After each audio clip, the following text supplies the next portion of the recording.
Welcome back to the Learning Tech channel, where every day we try to learn something new.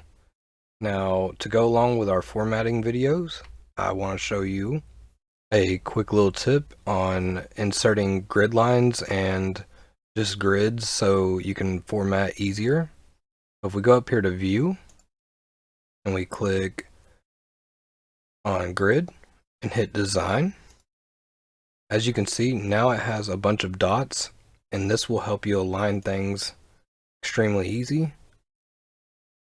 You just get it lined up, put it up there, and we can do the same thing here.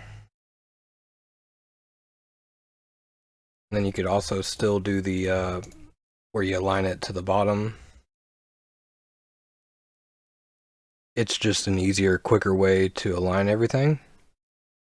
And if we go back up here to View, now you can see rulers, which we already have here. But if you didn't want them, you could just uncheck the design.